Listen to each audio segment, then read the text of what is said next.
A very good afternoon to you. Thanks for choosing Newzroom Afrika. Spectators have arrived for the Paris 2024 opening ceremony at the Place de la Concorde, which is the square in the centre of Paris where the skateboarding and other urban sports took place during the Olympics.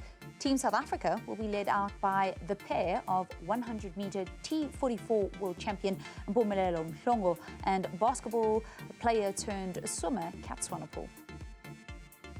Paralympic Games are here. We are about to head off to the opening ceremony. We're looking forward to being the flag bearers for Team South Africa.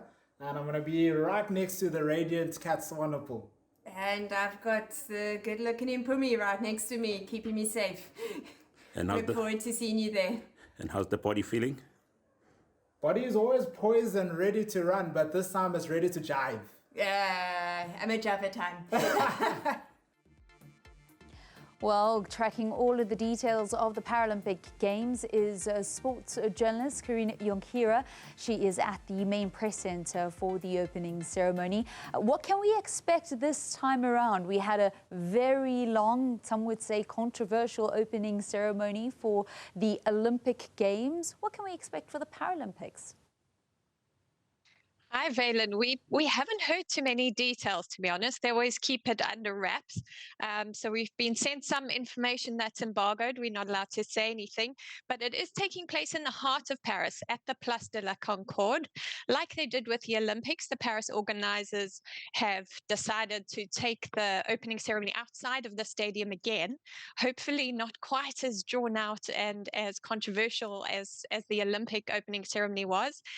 But the athletes will be parading down the Champs-Élysées, and I think the idea is to include as many of the Paris public as possible, which seems like a good idea.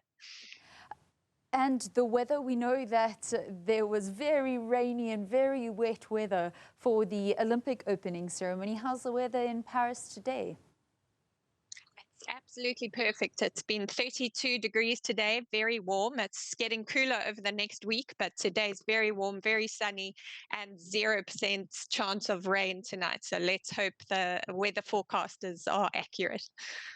Our physically disabled athletes always perform exceptionally well at the Paralympic Games and are always major medal winners. At one Games, they brought back over 30 medals. What can we expect this time around from Team South Africa?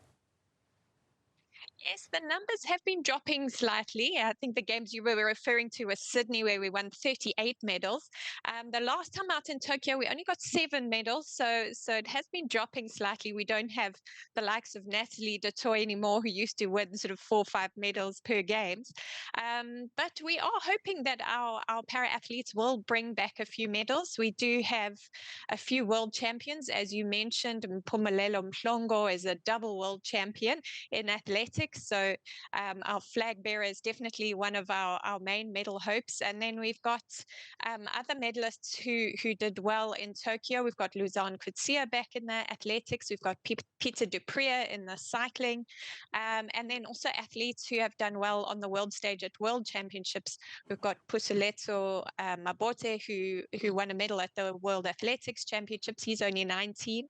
And of course, our tennis players who are still in search. They've done well at the Grand Slams, but still in search of that first Paralympic medal. So they'll be ones to watch as well. There's been some attention around accessibility in Paris.